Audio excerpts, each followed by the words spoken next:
তো ইতিমধ্যেই আপনারা অপারেটরসের প্রকারভেদ থেকে অ্যারিথমেটিক অপারেটরস এবং অ্যাসাইনমেন্ট অপারেটরসগুলো সম্পর্কে ধারণা নিয়েছেন। এ পর্যায়ে আমি আলোচনা করব রিলেশনাল অপারেটরসগুলো সম্পর্কে। রিলেশনাল অপারেটরসগুলো প্রথমে আমি এখানে লিখে দিচ্ছি, দেখা মাত্রই আপনারা বুঝতে পারবেন যে এগুলো কী বোঝায় সেটা আপনারা অলরেডি জানেন। তো এখানে আমি ঠিক এই জায়গায় চলে আসলাম রিলেশনালের জায়গায় এবং এইখানে লিখে দিচ্ছি ঠিক নিচে যে অপারেটরসগুলো রয়েছে রিলেশনাল অপারেটর হিসেবে।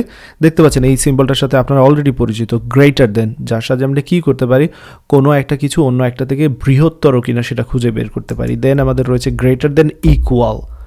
সো যদি সমান অথবা বড় খুঁজতে চাই সেক্ষেত্রে এই সিম্বলটা ব্যবহার করতে পারি। তারপর লেস দেন ইকুয়াল।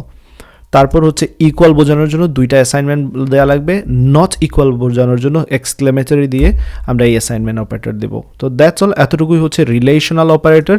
এগুলোকে অনেক সময় কম্প্যারিজন অপারেটর বলা হয়, কারণ আসলে এগুলো দ্বারা আমরা কী করি, কম্পেয়ার করি।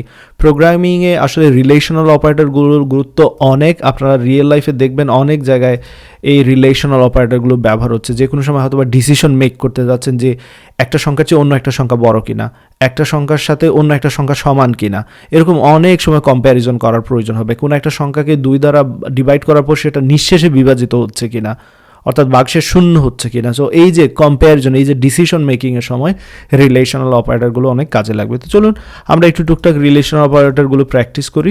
এখানে অনেক কিছু দেখতে পাচ্ছেন, আমি এখান থেকে সরিয়ে নিচ্ছি। জাস্ট আমরা কোনো একটা সংখ্যা রেখে দেবো উপরে এবং তারপর সেটার সাথে রিলেশনাল অপারেটরগুলো ব্যবহার দেখবো। দেখা যাক এখানে আমি নাম্বার 1 নিয়েছি এবং নাম্বার 2 নামে আরেকটি ভেরিয়েবল নিচ্ছি 10, 20। এবার আরেকটি ভেরিয়েবল নিচ্ছি এখানে নাম্বার 3। ফাইন, 3টি ভেরিয়েবল নিয়ে নিলাম। Great, so far so good. এবার চলুন আমরা রিলেশনাল অপারেটরসগুলো বা কম্প্যারিজন অপারেটরগুলো ব্যবহার দেখি। তো আমি যেমনটা বলেছি, কম্প্যারিজন অপারেটরগুলোর সাহায্যে কী করা হয়, কোনো একটা কম্পেয়ার করা হয়। রিলেশনাল অপারেটর বা কম্প্যারিজন অপারেটর যাই বলুন, এগুলোর সাহায্যে কী করি, আমরা কম্পেয়ার করে থাকি। দুইটা ভ্যালু বা ভেরিয়েবল বা একের অধিকও হতে পারে, যেটা পরবর্তীতে আমরা দেখবো। এই মুহূর্তে জাস্ট দুইটাতে ফোকাস করি। নাম্বার 1 এবং নাম্বার 2 এর মধ্যে এখানে কী করছি, একটা কম্পেয়ার করার চেষ্টা করছি। আমি এখানে সিদ্ধান্ত নিতে চাচ্ছি যে নাম্বার 1 নাম্বার 2 এর চেয়ে বড় কিনা। ধরা যাক আপনি এইখানে লার্জ সংখ্যাটা খুঁজে নিতে চাচ্ছেন, এইখানে এই 3টার মধ্যে সবচেয়ে বড় সংখ্যা সেটা খুঁজে নিতে যাচ্ছেন। তো আপনি প্রথমে চেক করবেন যে নাম্বার 1 কি নাম্বার 2 এর চেয়ে বড় কিনা। যদি বড় হয় দেন চেক করবেন নাম্বার 1 কি নাম্বার 3 এর চেয়ে বড় কিনা। সো এই যে সিদ্ধান্তগুলো নেওয়া বা কম্পেয়ার করা হচ্ছে কম্প্যারিজন অপারেটরের কাজ।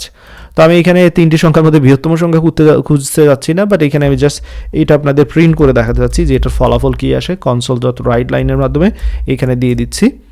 তো এই যে জিনিসটা কম্প্যারিজন অপারেটরগুলো কী করে, ট্রু অথবা ফলস রিটার্ন করে। এখানে খুবই ইম্পর্টেন্ট একটা কথা বলছি আমি, লক্ষ্য রাখবেন যে কম্প্যারিজন অপারেটরসগুলো কী করে, আইদার ট্রু অথবা ফলস রিটার্ন করবে, যে কোনো একটা বুলিয়ান ডেটা টাইপের ভ্যালু রিটার্ন করবে।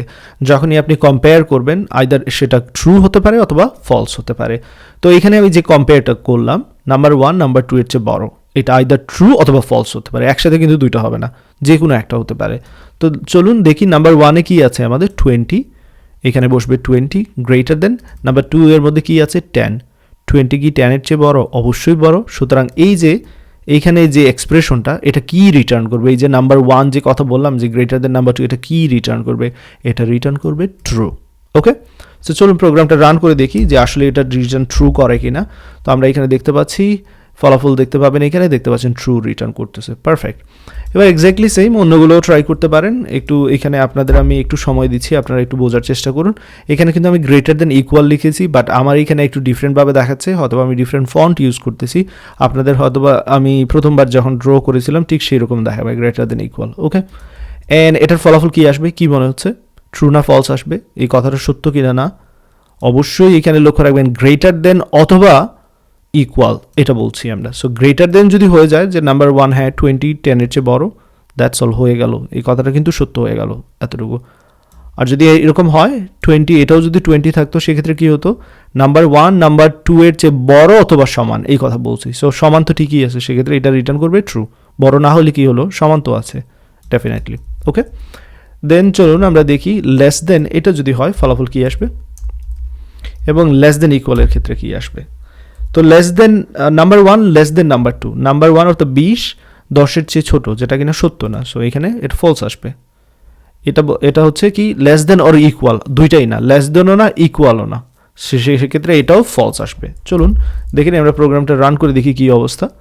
লাস্টের দুইটাই কিন্তু ফলস পারফেক্টলি। এবার চলুন ইকুয়ালিটি চেক করার জন্য আমরা যেটা করি, দুইটা অ্যাসাইনমেন্ট অপারেটর ইউজ করি। লক্ষ্য রাখবেন এইখানে একটা অ্যাসাইনমেন্ট আছে, আমি আরেকটা অ্যাসাইনমেন্ট অ্যাড করলাম, দুইটা অ্যাসাইনমেন্ট।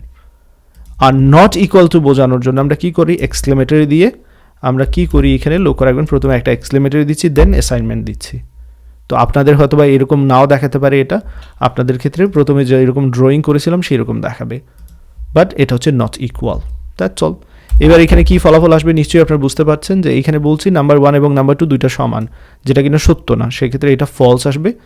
এখানে বলছি number 1 not equal to number 2, number 1 number 2 এর সমান নয়, যেটা কিনা সত্য। হ্যাঁ, 20 তো 10 এর সমান নয়, সেক্ষেত্রে এটা কি আসবে, ট্রু আসবে। ওকে, চাইলে আমি রান করে দেখাতে পারি, লাস্টেরটা যে ট্রু আসতেছে সেটা এখানে চেক করে দেখতে পারেন। গ্রেট। সো আশা করি লজিক্যাল অপারেটরগুলো এখান থেকে বুঝতে পেরেছেন যে লজিক্যাল অপারেটরগুলো কী করে, বা সরি এখানে কম্প্যারিজন অপারেটরগুলো বা রিলেশন অপারেটরগুলো কী করে, দুইটা ভ্যালুর মধ্যে বা ভেরিয়েবলসের মধ্যে কী করে কম্পেয়ার করতে আমাদের সাহায্য করে। প্রোগ্রামে আমরা অনেক সময় অনেক ডিসিশন মেকের প্রয়োজন হয়, যখন আমরা ইফ এলসে যাব তখন দেখতে পারবেন যে এগুলোর ব্যবহার অনেক অনেক অনেক ব্যবহার দেখবেন এগুলোর। এই মুহূর্তে জাস্ট এগুলোর ব্যবহারগুলো শিখতেছেন, সিম্বলগুলোর অর্থ শিখতেছেন। পরবর্তীতে বিভিন্ন প্রোগ্রামে যখন এগুলো ব্যবহার করব অনেক সময় তখন আরও ভালোভাবে বুঝতে পারবেন যে এগুলো কীভাবে আমাদেরকে সাহায্য করছে।